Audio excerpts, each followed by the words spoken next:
Hello everyone, welcome to the Redmen TV. It is time for some daily news action, Liverpool transfers and everything in between. Everything that's going on in the world of Liverpool is going to be summed up in the next 10 minutes for you, and I'm going to be reading through some of your comments as well. So if you've got thoughts on the things that we're discussing, use the comments section alongside or below the video, preferably on YouTube, because that's exactly where I am. If you're watching on Facebook though, that is wicked. Please do continue to interact. We'll try and get Ross to get to you because he needs stuff to do during the day. Loads of stuff to get through. We're going to be talking about Jurgen Klopp looking apparently deliberately cost Barcelona extra money, which is great. We've got the latest on Lamar. We have got Rakitic, which you'll probably see in the title and thumbnail, and Liverpool potentially in with a move for him. Let's find out about that. And a little bit about Dani Ceballos, which is the perfect pronunciation of that player's name, from Real Madrid, another player that Liverpool are being heavily linked with today. But let's start with that in chronological order, as I've said it, and go to the Liverpool Echo Live blog website, where you can see the Lamar hint. It's going to get us all salivating, and the quote coming straight from the mouth of Monaco manager Leonardo Jardim has said, "We are not used to selling in the winter, but the transfer window lasts until the end of the month, and many things can happen." I mean, listen, he might just be talking about, it might be being very philosophical. And might just be talking about, listen, lots of things. It's unrelated to transfers. I choose to believe on the positive side of things that it means that he's maybe being briefed from above that, listen, we are happy to keep Thomas Lamar, but if someone comes in with a ridiculous bid, then things might change. And I think we've had a conversation about this on a couple of shows recently about how, listen, money changes people's minds on something. As with all this stuff, if you want this in more depth and detail, we're doing the Reds Transfer Roundup show on the website later today with Steve Hoare, who's going to be back in, so do go and sign up for that. But we're going to move on. We don't know too much about that, obviously, as and when we do, we will discuss it. To the Jurgen Klopp stuff, I know I said I was doing this in chronological order, but I put my tabs in the wrong order. What are you going to do? Jurgen Klopp apparently cost Barcelona more money.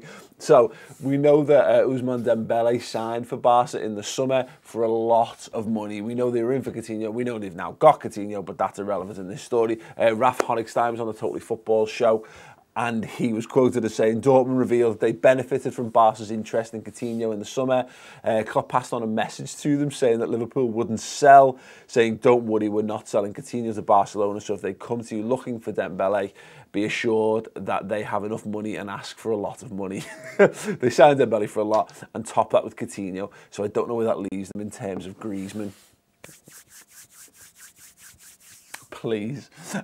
Wouldn't that be amazing? I'm just saying. I'm not saying it's likely or realistic in any way, shape or form, but imagine if that was the reason why we sold Coutinho in January, why we reluctantly let him go, why we did everything in our power to stop him, but ultimately let him go, is because it'll open the door for us to go and buy Antoine Griezmann.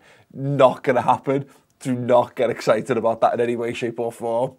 But no, I wouldn't bank on it, but I love a little bit of transfer, put two and two together and see what you come up with. We move on then. The next person I'm going to come to, I've put these in a dreadful order, but I'm going to come next to Dani Ceballos.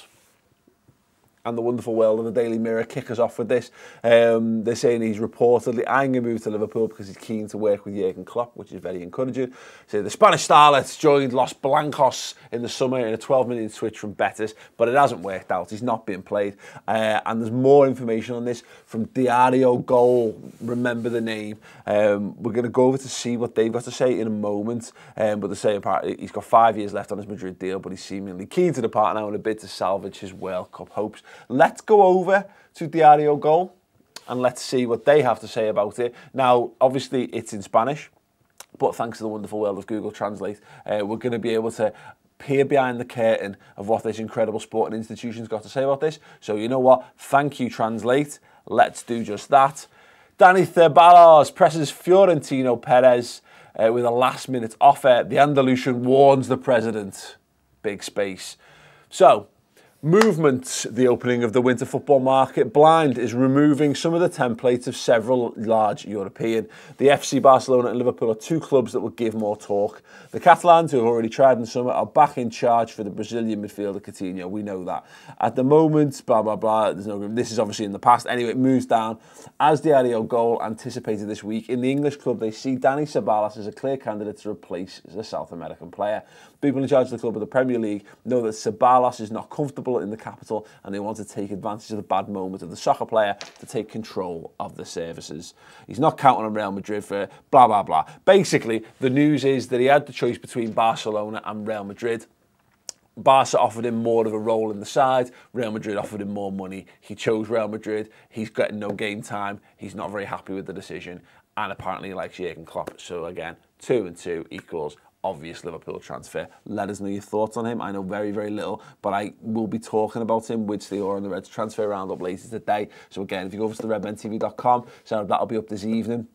Going to be talking through all the big news, how Liverpool are likely to spend the Phil Coutinho money, if at all, and we'll debate that as well and take an amazing question from one of our subscribers as well. So yeah, go and subscribe and watch that. But anyway, we move on to the Express now, another bastion of wonderful sports reporting. And again, having sold Phil Coutinho for 142 million, they think the arrival might force Rakitic out of Barcelona. The Croatian has been a regular since arriving from Sevilla. Diario Goal once again claimed Liverpool and Arsenal are keen to snap Rakitic up. He's 29 years old and could find himself out in the cold. Is that true? Well, let's head over to Diario Goal and see what they've got to say. And once again, let's translate the page. The secret negotiation of Rakitic to leave Barcelona. The Croatian moves and looks for life away from Camp Nou. Some interesting stuff in here.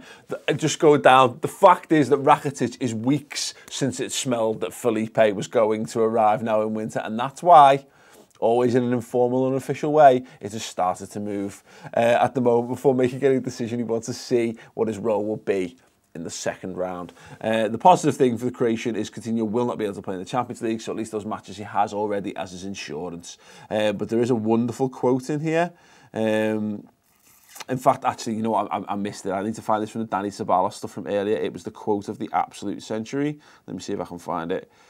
There is a line. Oh, come on, I've got to be able to find this. It basically says, oh, here we go. This is what I was paraphrasing before. Back to Ceballos, because it's worth it.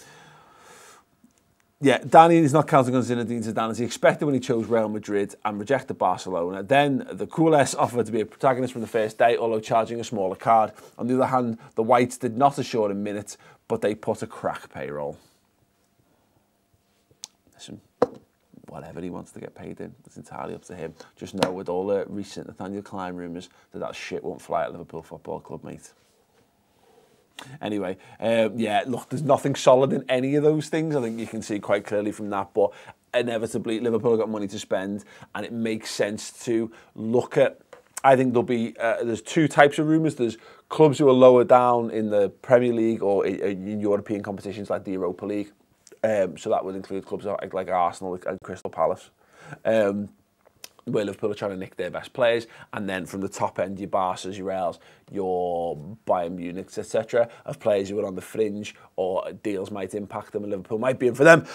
So expect to see an absolute raft of those in the coming days and weeks. Just want to draw your attention while we're here. We have got a Phil Coutinho special on the redmentv.com website right now for your perusal. It's great. Again, talking about the impact of the sign and how we feel about it. You know, if you're unsure whether to think of him as a snake or whether to think of him as, you know, as a departing hero or whatever, we give our take on it for what it's worth. Defo worth watching.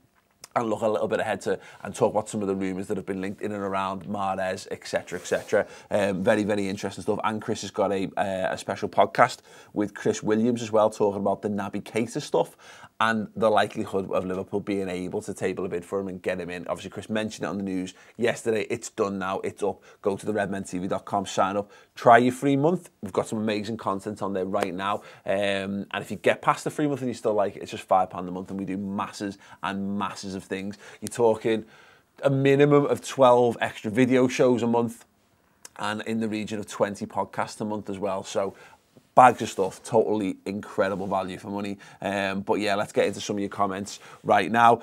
Sai, have you got anything for me? No, Paul. Yeah, no, I have. People were talking about Lanzini quite a bit earlier on. Pearson Haggio seems very keen on it. He put quite a few comments. One of them was, let's go for Lanzini. LFC support says, not Lanzini, please. And Jason Lally says, Jason Lal says, if we can get Lanzini for less than 25 million, then it's great. Yeah, see, Lanzini, I think Lanzini's a good player. Look, he scored a couple of goals against Liverpool in his career as well, which also always draws your eye towards them. I think his performances this season, I think he's only scored one goal this season. That was against us, and it was a great goal, as we well remember. I would be massively underwhelmed if that was the player that Liverpool replaced Felipe Coutinho with, and it begs the question of, is he good enough? Is he good enough to be a Liverpool player for the next 2 or 3 seasons? Because if he's not, if you just think, oh God, just get him to fill a space in the squad till the summer, I'd rather give that space to Ben Woodburn, because I think Ben Woodburn's got a chance of scoring 1 goal a season.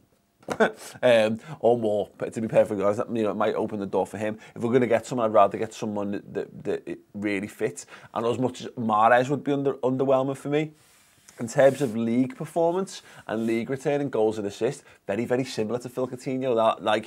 So you're getting a player who's experienced, the player who's actually won a Premier League medal as well, and he's got a similar kind of output in terms of goals and assists. The Mahrez thing would make more sense to me. But I don't know. Look, if we sign Lanzini, we'd have to go and sign a Lamar as well, just to ease the blow.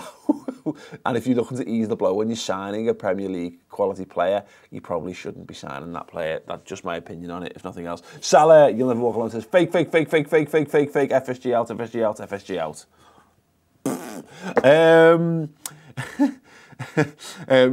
Someone here says, note for next time, don't get your is it Barcelona news from a Madrid outlet, or don't get your Madrid news from a Barcelona outlet. Either way, definitely very sound advice, but always fun to see translations translated Spanish to English from bullshit made up news reports. Si, what have you got? Never King says, selling your best player mid-season and having no plan to replace is the stupidest fucking thing this club has ever done. Matthew Gardner says... It's not, by the way. It's so far from being the stupidest thing this club's ever done, but by all means, go on. Matthew Gardner says, if we need something to last us until we land Keita and the clock's running down, should we go for a loan deal maybe? Would like to know your thoughts. Yeah, it depends on what... It depends on what Klopp thinks he needs. Now, the latest sort of reading between the lines talk is that Klopp's got a target or 2 that he really wants, and the club have assured him if that becomes available, if they're able to get that target, they'll get him. But he's kind of said, again, if you can't get what I want, don't get anyone. And we saw this in the summer, and look, to some extent this is cutting off your nose to spite your face, because there's a case to be made that great that we've got Van Dijk, and Van Dijk, if he goes on and is amazing for Liverpool, fantastic. But if we're going to go and buy another defender at some point, if we're going to buy another centre-half in the summer, it proved that we needed more this year anyway. We probably should have just gone and bought someone else, and it might have helped us gain a few more points along the way. And we won't know until we get to the end of the season, of course. But I think Jurgen Klopp will back himself to improve what he's got, and it might be, like I said this before, maybe it opens a door for Woodburn. Now, I'm not saying rely on Ben Woodburn, he's far too young to rely on, but I would like to know conclusively, and I think you might get a clear idea. If he has to play, if he makes 5 or 10 appearances between now and the end of the season, we'll have a much clearer picture of what quality of footballer is. And just a cameo role in the League Cup for me against Leicester, some of the passes he was playing, I think he's got a future. I think he's got a real future at the top end of the game. Right now, we'll obviously have to see. Sometimes these things work out for the best. Sometimes from the darkest of situations, you are forced into thinking outside the box, and you find a solution, and a solution that works much better for you. We see it in terms of tactics when managers are backs into it. We saw it with Antonio Conte last season. Wasn't working for Chelsea, flipped it to a 3 at the back and goes on and steamrollers the league. Now, this is not exactly that kind of situation, and it sounds like I'm clutching, and it sounds like faith. It is. Football's entirely faith-based, unfortunately. But who knows? Who knows? Shai, you've got 2 more comments for me. Anonymous says, would you accept Julian Draxler at Liverpool? He plays in similar positions to Coutinho and is still quality. Yeah, 100%. If we could go and get Draxler, I think that would be the perfect blow softener. You know he can play from the left. You know he can play central. You are effectively replacing Phil Coutinho. and a very similar level of ability to Phil Coutinho as well, and in terms of his development, age, all that kind of stuff. And you're gonna make a massive profit as well, and that's the business model, for better or for worse. If you can bring in quality players who you can develop and you can get more value out of, and then you can sell players for ridiculously inflated fees. It's a very sensible way to run a football club, provided you're still able to deliver silverware, the most important thing that Liverpool are missing out on, unfortunately, as we all know. One more. Go on. No more. Nice bit of positivity to end it on. Nathan Brady, Coutinho, who Mo Salah is going to bend City over on Sunday through this tough time. Let's at least enjoy the football. He's going to bend them over, and it's going to be so hard. There's going to be stuff coming out of their faces. Think of that. Yeah, as mentioned, we've got some amazing shows lined up on the Redmen TV. We've got the Felipe Coutinho special. We have got a special 20-minute podcast with Chris Williams talking about the potential of Naby Keita coming in and a few other things as well. There's just some amazing stuff. There's great written content on there as well. Talking a little bit about the On This Day stuff. Kenny Dalglish, a little article about him. And I'll talk about will Liverpool a goalkeeper away from a world-class spine. Again, we do, if you like podcast stuff, there's podcast versions of everything we do and exclusive podcasts as well. And more importantly, as I say, incredible video content, in depth and detail. Liverpool fans from the heart of Liverpool talking about Liverpool. If you're one of them or you want to be involved with that, then by all means do go to redmentv.com and sign up. Lastly, though, before I go, we reached 200,000 subscribers on YouTube. Thank you very, very much for that. It's down to you guys. If you're watching and you're not subscribed, it's not down to you. You're part of the problem. Be part of the solution. We want to get to 500,000. That's the next big milestone. Let's get involved. So if you're watching and you like the free stuff that we're doing, maybe the website's not for you, but you like coming to YouTube and you do this and you're not subbed, get subbed. Do it right now. Drop a like on this video as well for the algorithm. And I will be back on the Reds Transfer Roundup show. 60 minutes. Everything you need to know about Liverpool transfers on the redmentv.com later today. Nice one.